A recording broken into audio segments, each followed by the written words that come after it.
Halo semuanya, saya Azahra Zalfatira dari kelas 9A ingin mempresentasikan mengenai materi ibadah haji dan umroh.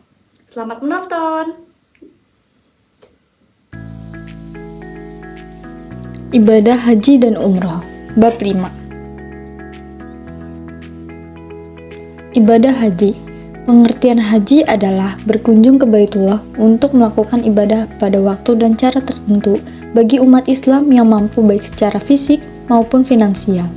Ibadah ini pertama kali disyariatkan pada tahun ke-6 Hijriah sebagaimana firman Allah SWT dalam Quran surat Al-Imran surat ketiga ayat 96-97.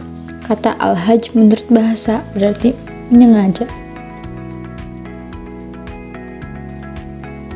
Di sini bisa dilihat dalam surat Quran surat Al-Imran.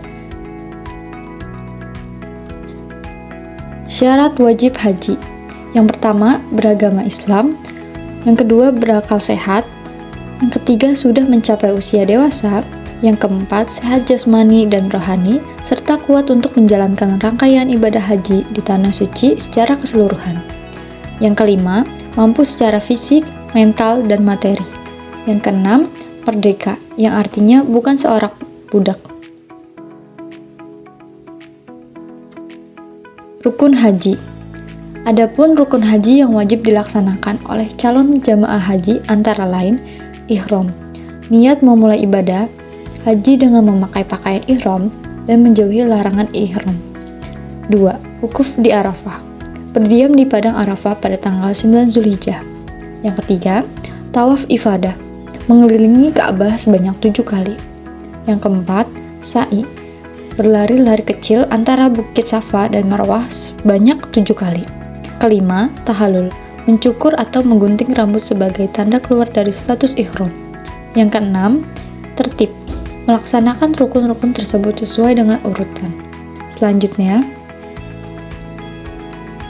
ada wajib haji.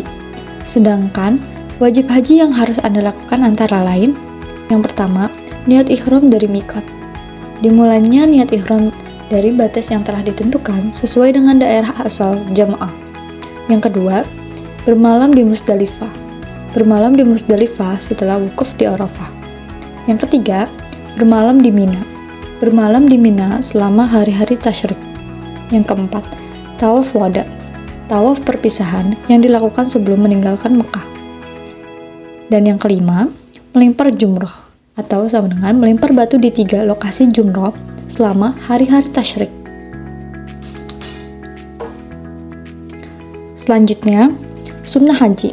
Syekh Abu Syuja dari mazhab Syafi'i dalam takribnya menyebut 7 hal yang menjadi sunnah-sunnah haji. Yang pertama, ifrad, yaitu mendahulukan haji dibandingkan umroh. Yang kedua, talbiyah, dengan membaca labbaik Allahumma labbaik. Yang ketiga, tawaf kudum. Yang keempat, mabit di Musdalifah. Yang kelima, salat sunnah tawaf sebanyak 2 rakaat. Keenam, mabit di Mina. Dan yang ketujuh, tawaf wada. Selanjutnya, kita masuk ke ibadah umroh. Umroh sendiri menurut bahasa artinya adalah ziarah atau mengunjungi suatu tempat. Sedangkan umroh dalam istilah fikih berarti melakukan serangkaian kegiatan yakni tawaf atau mengelilingi Ka'bah 7 kali. Sa'i atau lari pendek antara 2 bukit Safa dan Marwah. Kemudian diakhiri dengan tahallul atau memotong sebagian rambut kepala. Seperti yang dilihat, di sini dijelaskan dalam Quran surat Al-Imran surat ketiga ayat 96-97. Selanjutnya, ada syarat wajib umroh. Yang pertama, beragama Islam. Yang kedua, berakal sehat. Yang ketiga, sudah mencapai usia dewasa. Yang keempat, sehat jasmani dan rohani, serta kuat untuk menjalankan rangkaian ibadah haji di tanah suci secara keseluruhan. Yang kelima, mampu secara fisik, mental, dan materi. Yang keenam, merdeka yang artinya bukan seorang budak. Rukun umroh. Rukun umroh merupakan segala sesuatu yang tidak boleh ditinggalkan oleh seorang yang sedang mengerjakan ibadah umroh. Jika salah satu rukun umroh ada yang tidak dipenuhi, maka ibadahnya tidak sah. Adapun rukun-rukun umroh tersebut yaitu: yang pertama, niat untuk umroh. Kedua, tawaf. Ketiga, sa'i. 4, tahallul. Dan 5, tertib. Selanjutnya, wajib umroh. Selain rukun-rukun umroh, ada juga beberapa kewajiban yang harus dipenuhi dalam pelaksanaan umroh. Jika salah satu dari kewajiban ini tidak dilakukan, maka umroh tetap sah, tetapi harus membayar denda atau dam.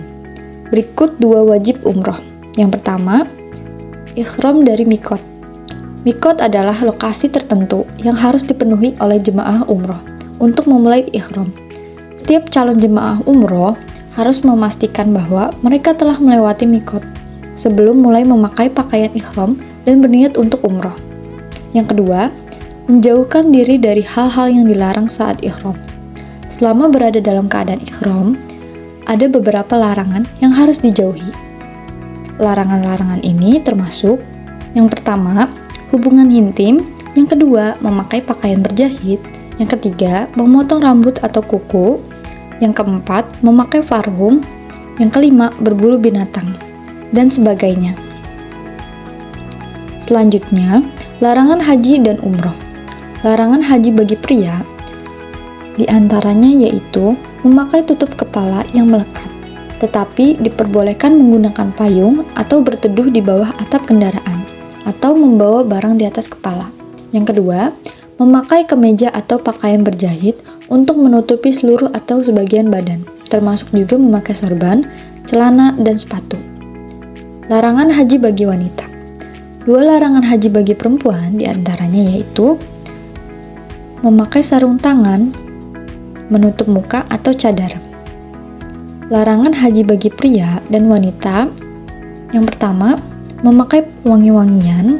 Yang kedua, mencukur atau memotong rambut atau bulu badan lainnya. Yang ketiga, menikahkan orang lain atau menjadi wali. Yang keempat, bersetubuh atau bercumbu. Yang kelima, tidak boleh mencaci, bertengkar, dan mengucapkan kata-kata kotor. Yang keenam, larangan berburu binatang. Di sini bisa dilihat bagaimana contoh untuk larangan haji dan umroh. Selanjutnya, kita memasuki hikmah haji dan umroh. Yang pertama, kita bisa mendapatkan pahala yang besar. Yang kedua, mendapatkan ampunan dosa. Yang ketiga, amalan yang paling baik. Yang keempat, pengampunan dosa dan mendapatkan balasan surga. Yang kelima, melatih kesabaran dan ketahanan. Yang keenam, meningkatkan keimanan dan ketakwaan. 7. Menumbuhkan rasa persaudaraan umat Islam.